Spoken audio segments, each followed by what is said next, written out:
आज से बहुत पहले की बात है। चीन के बादशाह के 3 बेटे थे। सबसे बड़े बेटे का नाम आसो था, मंझले का बासो और सबसे छोटे का नाम तासो था। एक दिन उस बादशाह के पास किसी दूसरे मुल्क के बादशाह का कासिद खत लेकर आया, जिसमें लिखा था कि आप अपने तीनों बेटों को कुछ दिनों के लिए मेरे यहां भेज दें।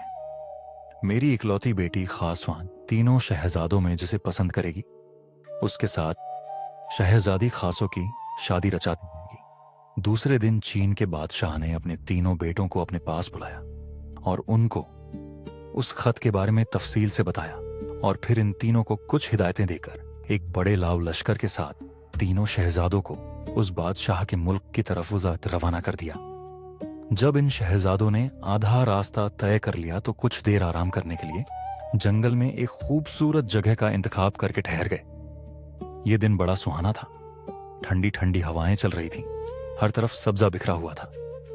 परिंदे अपनी अपनी बोलियों में चहचहा रहे थे। चिड़ियों के गीत सुन सुनकर दरख्त झूम रहे थे। मीठे पानी के चश्मे जारी थे। हिरण चौकड़ियां भरते इधर उधर भाग दौड़ रहे थे। बंदर इस खुशगवार मौसम से लुत्फ उठा रहे थे और खुश होकर एक दरख्त से दूसरे दरख्त पर कलाबाजें मखा रहे थे। एक तरफ से हाथियों का घोल झूमता चला आ रहा था। ऐसा खुशगवार नजारा था कि हर तरफ बहार ही बहार थी। तीनों भाई इस पुरबहार मौसम से और ज्यादा लुत्फअंदोज होना चाहते थे। अचानक तीनों शहजादों ने बाकी का रास्ता पैदल चलने का फैसला किया। चुनांचे उन्होंने बाकी का लाव लश्कर वापस भेज दिया और कहा कि हम आधे से ज्यादा रास्ता तो तय कर ही चुके हैं। दरख्तों की ठंडी और घनी छांव में हंसते खेलते मजे मजे से चलते रहेंगे। सैर की सैर हो जाएगी और सफर भी कट जाएगा, और फिर हमारे पास सामान तो इतना है ही नहीं, खुद आप ही उठा लेंगे। इससे बाजुओं में ताकत भी आएगी। यह सब सोचकर तीनों शहजादों ने अपना लाव लश्कर और घोड़े वापस भेज दिए और खुद अपना अपना सामान उठाकर मजे मजे से हंसते गाते अपनी मंजिल की तरफ चल दिए। लेकिन अभी वह तीनों थोड़ी ही दूर गए थे कि शहजादा आसो और बासो ने अपना अपना सामान भी छोटे भाई शहजादे तासो के हवाले करते हुए कहा, तासो मियां, जब तुम थक जाओगे तो बता देना, फिर यह सारा सामान हम उठा लेंगे। ये कहकर दोनों भाई जल्दी जल्दी चलने लगे, लेकिन बेचारा तासो बोझ की वजह से उनसे बहुत पीछे रह गया। शहजादे आसो और बासो आगे आगे जा रहे थे। उन्हें रास्ते में एक खरगोश मिला। खरगोश ने उन दोनों से इल्तिजा की कि मेरे बिल में एक पत्थर गिर गया है, उसे निकाल दीजिए। दोनों शहजादों ने खरगोश की बात सुनकर एक जोरदार कहकहा लगाया और पत्थर को बिल के और भी अंदर कर दिया और हंसते हुए आगे चल दिए। जब शहजादा तासो सामान उठाए उस खरगोश के पास से गुजरा तो खरगोश ने उससे भी यही इल्तिजा की कि मेरे बिल में से पत्थर निकाल दो। शहजादा तासो बड़ा रहमदिल था।